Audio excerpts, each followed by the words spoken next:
Zelo pomembno in tudi zelo dobro na celi zadevi je, vsi smo priče temu, kar ti počno, odkar si se za ta pogumen korak odločil.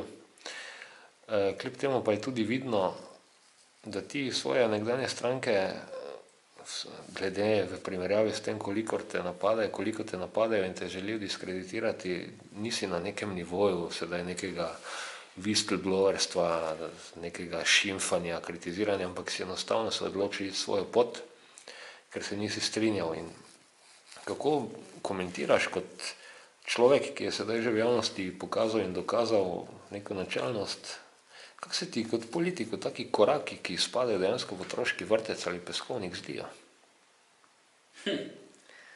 Ja, jaz sem treniral judo 13 let, to marsikdo ve, predvsem v lokalni skupnosti. Namen juda je, da premagaš nasprotnika z njegovo silo, tako da tudi zdaj pred dnevi, seveda, ko ta video prišel v javnost, jaz sem tako vedel za ta video, v končni fazi sem ga tudi Janši mogel poslati takrat, 5 let nazaj. Sem se pač nasmehnil in nisem bil paničen ali pa slabe volje, ali pa da bi neko krizo imel, ker nekako vem, ker sem se pač zdaj v tem letu, ko me SDS stalno napada, pa tu te napade pričakujem, še seveda bliže bojo volitve, več teh napadov pričakujem, tudi bolj nižji bodo, bolj podli, to mi dosti ljudi, ki so to izkusili, tudi pove, tako da na to sem pripravljen.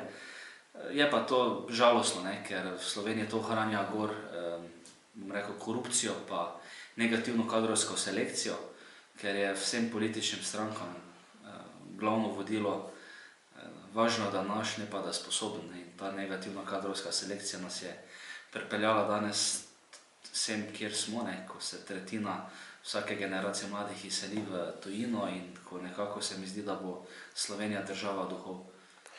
Jaz sem v preteklih tednih pri pripravi nekih projektov intenzivno gledal video o Severni Koreji in komunizmu in pač se bom izrazil, kar mi je rojilo po glavi. Zakaj je stranka, ki se imenuje Slovenska demokratska stranka, dejansko daleč najbolj komunistična od vseh? Zaradi tega, kako se pač... Pardon, da še vskočim, ne mislim potem, da so nekoč bili komunisti, ampak to so komunistične metode, en vodja, ena resnica, dogmatika in uničevanje tistih, ki se ne strinjajo s temi dogmami. Ja, se strinjam tudi, ko to zdaj zadnje leto sam pospešeno občutim na svoji koži.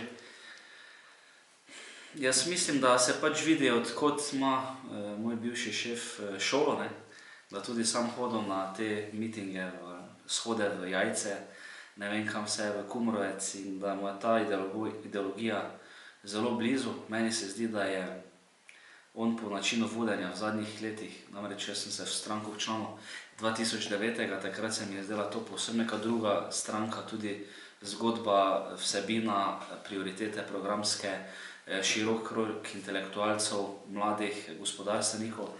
Danes pa se mi zdi, da je glavno vodilo SDS-a samo še nekako, ne da se bi borili za ljudi pa za blaginjo naroda, ampak se predvsem borijo za osebne koristi Janeza Janše, ki se pač tako in drugače obnaša v slovenski politiki, doma in navzven.